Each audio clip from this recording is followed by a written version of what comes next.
Okay, so now question number 2 करते हैं बेटा। एक्सरसाइज 6.5। हमने 6.5 से पहले के सारे एग्जांपल्स कर लिए हैं, सारी थ्योरम्स हमारी हो चुकी है। तो अब अपनी एक्सरसाइज बची है, उसको अपन अच्छे से करते हैं। सो 6.5 के फर्स्ट क्वेश्चन तो आपको बोला है, आपको है ना ट्राइंगल की साइड से रखी है एंड आपसे पूछा गया कि कौन सा साइड इसकी हाइपोटेनस है या नहीं है। तो उसके लिए आपको ये तो पता होना चाहिए कि अगर आप हाइपोटेनस प्रूव करना चाहते हो then the sides must follow the criteria of Pythagoras theorem. और अगर पाइथागोरस थ्योरम का क्राइटेरिया फुलफिल कर लेती है then you can easily find hypotenuse. Okay, जो आपकी एक साइड बची रहेगी वही आपकी हाइपोटेनस हो जाती है। तो फर्स्ट क्वेश्चन एक बार अपने व्याप में करना, अपन सेकंड क्वेश्चन से स्टार्ट करते हैं जो एग्जाम में पूछे जाने लायक भी है।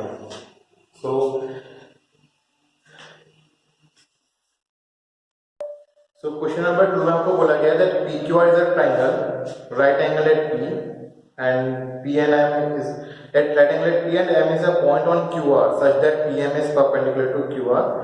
Show that PM square equal to QM into MR.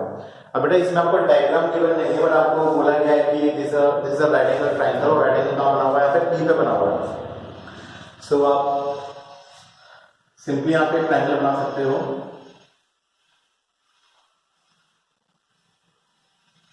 अब राइट एंगल अगर P के ऊपर थोड़ा यहाँ पे तो आपके पास P आएगा Q और R आपको जहाँ चाहो वहाँ पे मार्क कर दो, उससे फर्क नहीं पड़ेगा। So this is PQ is the right angle triangle. Okay, and M is a point on QR। इस QR वाली साइड पर M आपके पास में पॉइंट है, इस हिसाब से कि जो PM है ना वो QR के परपेंडिकुलर है। इट मींस P से हमने जब QR पे परपेंडिकुलर ड्रॉप करा तो किसी M पॉइंट पे आके वो ड्रॉप हुआ। And this PM is perpendicular to QR. This is given to you in the question. Show that PM square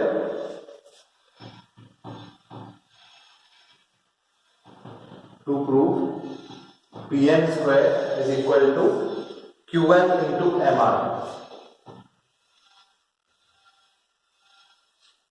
आपको ये प्रूफ करना है कि जो PM square है ना ये QM into MR के बराबर है। अब है ना ये बहुत सिंपल है, हम लोगों ने थ्योरम 6.7 में सीख रखा है that if you draw a perpendicular from the right angle of a right angle triangle to its opposite side then the two triangles are similar to each other। तो हम डायरेक्टली उस रिजल्ट का यहाँ पे यूज करेंगे। मैंने आपको कहा भी था कि आपकी इस एक्सरसाइज में जो क्वेश्चन आने वाले हैं उन क्वेश्चन में उस रिजल्ट का बहुत ज्यादा यूज होने वाला है। अभी आपको सामने पता पड़ भी जाएगा, ठीक है, तो इसको ध्यान से देखना।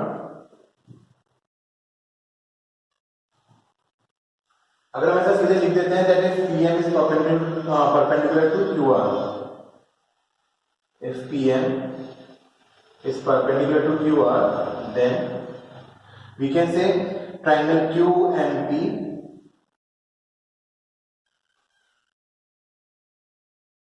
is similar to triangle RMP।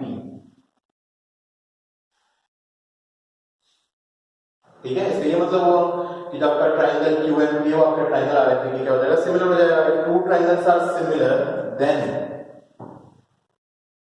उनकी साइड्स कॉर्नरिंग साइड का रेशियो तो बराबर होता है। so we can say here that this QM upon RM it will be equal to MP upon MP। सही है या गलत है? क्यों? क्या आएगा? कैसा आएगा? अगर आपने बेटा ध्यान से देखा हो तो मैंने यहाँ पे ट्राइंगल का नाम क्या ले रखा है, QMP है RMP। तो अगर आप ऑर्गन सेट को ध्यान से ऑब्जर्व करोगे तो ये QM अपॉन RM तो आ जाएगा, फिर आपके पास में MP अपॉन MP आ जाएगा। तो MP अपॉन MP तो आपका क्या हो जाएगा, यहाँ पे 1 हो जाएगा सीधे। बट हमें तो यहाँ पे PM का पहले क्या आना है।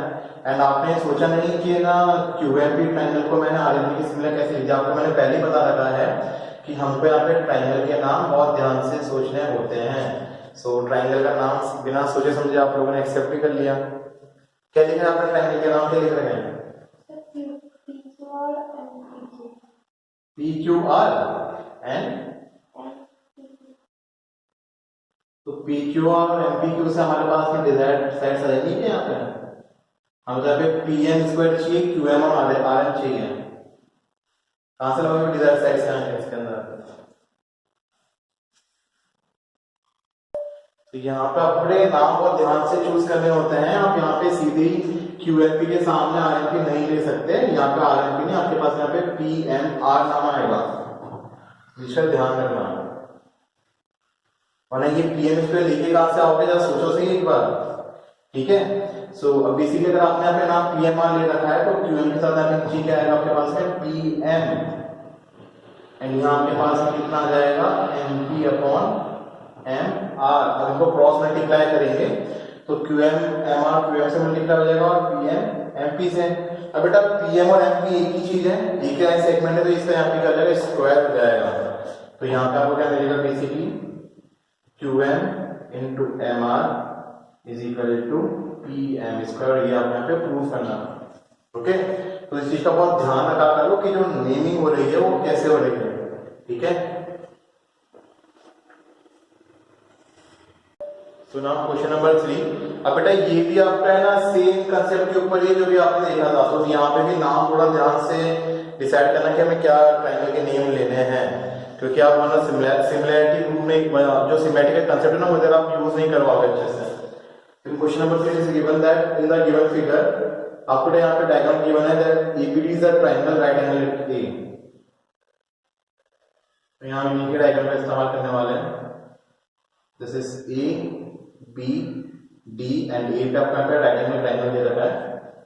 फिर आपको बोला गया है that if BC is perpendicular to BD, मतलब हमने A से इस BD के ऊपर एक परपेंडिकुलर ड्रॉप करा है AC, वही कंसेप्ट वापस है ना। सो शो दैट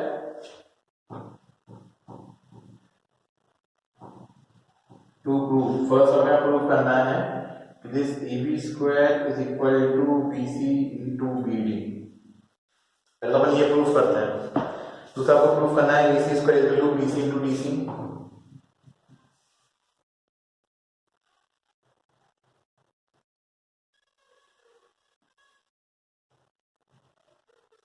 थर्ड आपको प्रूव करना है AD square is equal to BD into CD।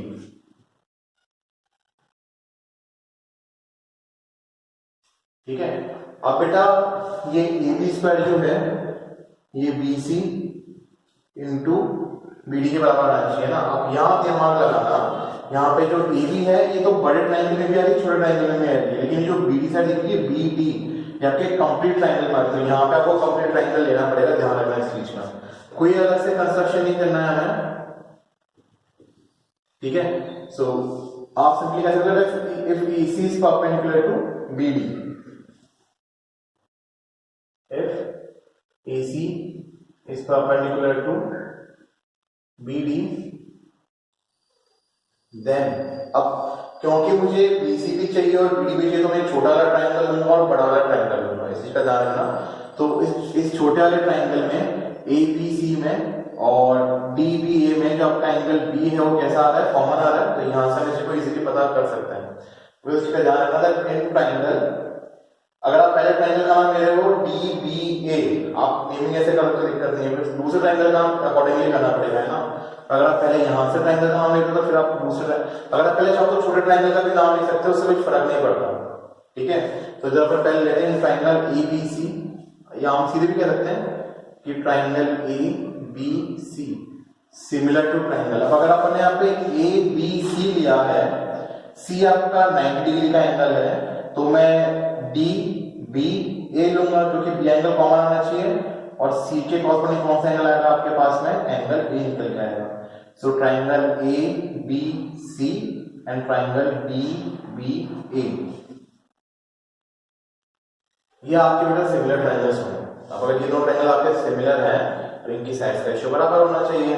तो आप सिंपली ऐसा कह सकते हो कि this AB upon DB equal to BC upon BA is equal to AC upon DA। अब जो दो रेशियोज आपके काम के हैं हमने कंसीडर कर लो। मेरे यहाँ पे AB स्क्वायर चाहिए, AB स्क्वायर मेरे पास में कहां से निकल के आएगा, यहीं से निकल के आने वाला है, तो बस मैं इन दोनों को कंसीडर करूंगा। यहाँ पे इसको क्रॉस मल्टीप्लाई कर देना, इसको यहाँ क्रॉस मल्टीप्लाई कर लेना, आपको मिलेगा AB square equal to BC into BD, है ना। हम BA को AB लिख सकते हैं, सो AB स्क्वायर हो जाएगा, BC यहाँ पे आ गया, BD को हम यहाँ पे DB को हम यहाँ पे BD भी लिख सकते हैं, बात बराबर ही। तो ये 1 स्टेप के आपके आंसर है, बट आपको नाम ध्यान से सोचना पड़ेगा ट्रायंगल का। तो ये हो गया फर्स्ट। सेकंड, अब मुझे ना यहाँ पे AC स्क्वायर को BC इंटू DC के बराबर करना है। तो अभी हमने जस्ट यही तो क्वेश्चन किया था, हमने वहां पे हमने PM स्क्वायर ले रखा था, यहाँ पे हमारे पास में AC स्क्वायर और हमको BC इंटू DC के बराबर करना है। तो सेम प्रीवियस वाले क्वेश्चन तो यहाँ पे रिपीट हुआ है। तो यहाँ पे कह सकते हैं ट्राइंगल, नाम ध्यान से सुनना है यहाँ पे भी, ठीक है, कंप्लीट ट्राइंगल का नाम मत लेना दोबारा से। सो अब हमको ये दोनों छोटे वाले ट्राइंगल्स यहाँ पे कंसीडर करने हैं। अगर मैं पहले ट्राइंगल का नाम लेता हूँ ACB, तो ये ACB से सिमिलर हो जाएगा, बताओ ACD के, क्यों आपका एंगल बड़ा एंगल बराबर है क्या? हमने यहाँ पे ट्राइंगल लिया है, ट्राइंगल ACB, तो हम यहाँ पे हम है ना ACB नहीं ले सकते क्योंकि D और B बराबर नहीं है हमारे पास, हमें लेना पड़ेगा BCA। अगर दोनों ट्राइंगल से किया हमने, थ्योरम सीक्वेंस में सी रखा है। तो बेटा अगर आपको किसी पर डाउट हो ना कि ट्राइंगल कैसे ले देना, तो आप सीक्वेंस 7th थ्योरम का प्रूफ देख लेना, वहां पे आपको पता पड़ जाएगा अच्छे से, ठीक है। अगर दोनों ट्राइंगल सिमिलर तो हम इधर भी कह सकते हैं कि this AC upon DC is equal to BC upon AC is equal to AB upon DA। अब यहाँ पे देख लो हमको AC स्क्वायर चाहिए ना, तो हम सिंपली क्या करते हैं, स्टार्टिंग में इन दो रेशियोज को ले लेंगे, इनको क्रॉस मल्टीप्लाई कर देना, आपको मिल जाएगा AC square is equal to BC into DC, और ये आपको प्रूफ करना था यहाँ से, ठीक है। सो नेमिंग बहुत ध्यान से करनी होती है। ओके, अब हम थर्ड वाले का आ जाते हैं। थर्ड में आपको बेसिकली AD स्क्वायर चाहिए, इसको हमें BD इंटू CD करना है। तो जैसे फर्स्ट वाला किया था हमने, वैसे हमको थर्ड वाला करना पड़ेगा, क्योंकि इसमें हमको यहाँ पे CD की रिक्वायरमेंट हम एक छोटे वाले ट्राइंगल को लेंगे और बड़े वाले ट्राइंगल को ले लेंगे। तो बड़े वाले ट्राइंगल का नाम तो हम आपसे DB ले सकते हैं और छोटे वाले का नाम आपको उस अकॉर्डिंगली करना पड़ेगा, ठीक है। तो हम क्या करते हैं, ट्राइंगल DBA सिमिलर टू, क्योंकि मैंने यहाँ पे DBA लिया है एंड दोनों ही ट्राइंगल के अंदर कौन सा एंगल कॉमन आ रहा है, B कॉमन आ रहा है, ठीक है ना। एंड उसके बाद में बेटा मैंने DBA लिया है, पे 90 है, और यहाँ पे छोटे वाले ट्राइंगल में C पे 90 है, तो ये तो जाएगा मेरा BAC। सो दोनों ट्राइंगल आपके सिमिलर, तो आप कह सकते हो कि this DB upon DA equal to BA upon AC equal to DA upon DC। तो बेटा आपको AD स्क्वायर चाहिए ना, वो हमें कहां से मिलेगा, यहां से मिलेगा। ऐसे क्रॉस मल्टीप्लाई करोगे तो आपको मिलेगा DA into DA, that is BA square, आपको मिलेगा DB इंटू DC, इसको हम लिख सकते हैं यहाँ पे क्या, BD into CD is equal to BA square. आपको ये यहाँ पे प्रूफ करना था। तो तीनों ही पार्ट्स के अंदर हमने सेम प्रोसेस का यूज कर रखा है, थ्योरम 6.7 का कुछ इस्तेमाल नहीं करना, ना पाइथागोरस ना उसका कन्वर्स, बट आपको 6.7 का यूज करना आना चाहिए। आपको स्टार्टिंग से ये एम्फसाइज करा जा रहा है कि ट्राइंगल के नेम ध्यान से लिखा करो। Okay, now question number 4। Question number 4 में आपको बोला है कि ABC is an isosceles triangle right angle at C। आपको बेटा एक आइसोस्केलेस राइट एंगल ट्राइंगल दे रखा है, तो ये दो ट्राइंगल की प्रॉपर्टीज को फुलफिल करेगा। आपको बोला गया है कि जो राइट एंगल है ना वो C के ऊपर है, तो यहाँ पर C को मार्क कर देते हैं, ये रहा A और ये रहा B। अब आइसोस्केलेस राइट एंगल ट्राइंगल क्या होता है ना, जिसमें 90 डिग्री का एंगल तो होता ही होता है, साथ के साथ में आइसोस्केलेस ट्राइंगल की प्रॉपर्टी भी होती है, मींस की जो उसकी दो साइड्स हैं हमेशा बराबर होंगी। ऑब्वियसली बेटा हाइपोटेनस किसके बराबर हो नहीं सकती, बिकॉज़ जो हाइपोटेनस होती है वो आपकी लॉन्गेस्ट साइड होती है, अब बची दो side that is perpendicular base. तो एक आइसोस्केलेस ट्राइंगल के अंदर, आइसोस्केलेस राइट ट्राइंगल के अंदर जो आपकी परपेंडिकुलर होती है और बेस होती है ना, हमेशा बराबर होती है, ध्यान रखना। तो ये दो साइड्स आपके यहाँ पे बराबर है। So we have been given that angle C is equal to 90 degree and AC is equal to BC। मतलब ये जो एंगल होगा और ये एंगल आपस में क्या होंगे, बराबर में, that is 45 degree and 45 degree, ये भी आपको पता होना चाहिए, ठीक है। तो अब इसमें आपको प्रूव करना है कि AB स्क्वायर जो है वो ट्वाइस ऑफ AC स्क्वायर के बराबर है। To prove this AB square is equal to twice of AC square. अब बेटा ये प्रूफ करना बहुत सिंपल है, देखना कैसे है। ये आपका राइट एंगल ट्रायंगल तो है ही है, अगर ये राइट एंगल ट्रायंगल है तो इसमें हम लोग पाइथागोरस थ्योरम तो लगा ही सकते हैं 100%। Now if angle C is equal to 90 degree, so by Pythagoras theorem we can say that this AB square is equal to AC square plus BC square, ठीक है। बट हमें पता है कि AC और BC आपस में बराबर है ना, सो हम इस BC को यहाँ पे क्या रिप्लेस कर देंगे, AC से मिल जाएगा आपके पास में AC square plus AC square, because BC is equal to AC। अब यहां से आपके पास में AC square plus AC square क्या हो जाएगा, ट्वाइस ऑफ AC स्क्वायर। ये तो आपको प्रूफ करना था सिंपल, ठीक है। तो ये बहुत ही सिंपल सा क्वेश्चन है, ध्यान देना। सिंपली आइसोसेलेस ट्रायंगल की प्रॉपर्टी का यूज करना है आपको एक बार। Okay, now question number 5। But इसमें बोला है कि ABC जो है ना, ये आपका एक आइसोसेलेस ट्रायंगल है जिसमें AC और BC आपको बराबर दे रखे हैं। अब ये कन्वर्ट से बेटा ध्यान रखना आपके फोर्थ क्वेश्चन का, AC और BC आपको बराबर दे रखे हैं और आपको ऐसा बोला गया है कि AB स्क्वायर जो है वो ट्वाइस ऑफ AC स्क्वायर के बराबर है। This AB square is equal to twice of AC square. Proof करना है कि ABC आपका एक राइट एंगल ट्रायंगल है। To proof ABC is right angle triangle। अब बहुत आसान है इसको प्रूफ करना भी, बिल्कुल भी डिफिकल्ट नहीं है। हमको गिवन है कि AB स्क्वायर जो है ट्वाइस ऑफ AC स्क्वायर के बराबर है, तो हम इसी का यहाँ यूज करेंगे। Now AB square is equal to twice of AC square, तो हम ऐसा कह सकते हैं ना कि AB स्क्वायर जो होगा ये आपका AC square plus AC square के बराबर होगा। अब एक AC को रिप्लेस कर दो BC के साथ में, हम ऐसा भी कह सकते हैं कि जो AB स्क्वायर होगा ये AC square plus BC square के बराबर होगा, because AC is equal to BC। अब बेटा अगर किसी भी ट्रायंगल की एक साइड का स्क्वायर रिमेनिंग टू साइड्स के स्क्वायर के सम के बराबर आ जाए, तो आई थिंक ये तो आपका कन्वर्स ऑफ पाइथागोरस का एक केस बन रहा है। तो हम कह सकते हैं by converse of Pythagoras theorem, therefore by converse of Pythagoras theorem triangle ABC is a right angle triangle. और इसमें जो आपके पास में राइट एंगल है वहां पे आएगा, that is angle C is equal to 90 degree. अब एंगल C को 90 डिग्री क्यों लिखा, क्योंकि बेटा AB यहाँ पे आपकी क्या हो जाएगी, हाइपोटेनस हो जाएगी।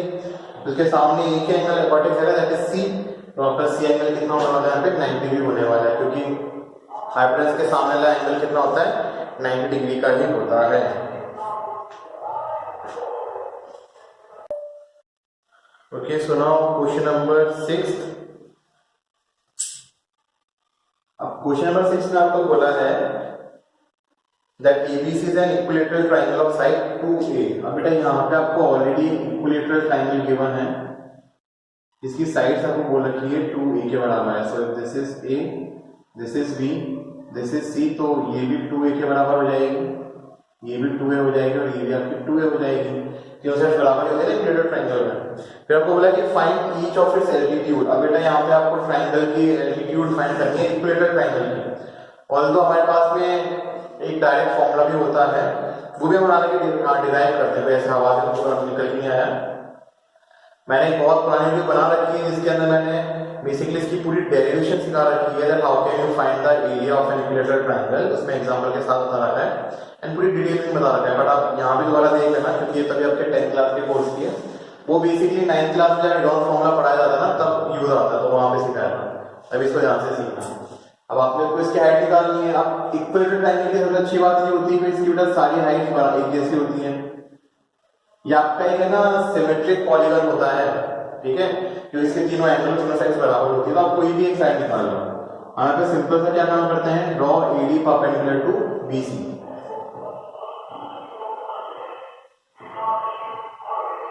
Draw AD perpendicular to BC. अब है ना बेटा, जो ये आपका इक्विलेटरल ट्रायंगल होता है ना, इसकी खासियत ये होती है भाई, इलेक्शन की स्पीकर्स की आवाज हो सकता है आप तक पहुंच रही हो, तो इग्नोर कर देना, इस पे ध्यान देना है ना, या फिर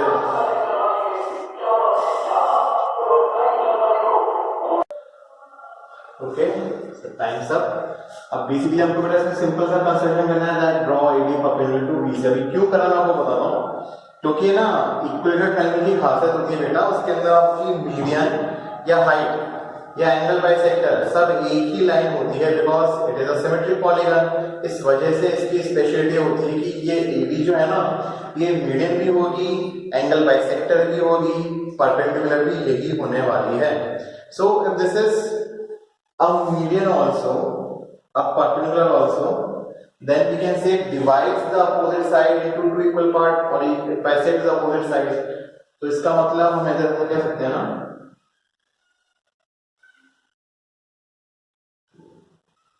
therefore this BD is equal to CD।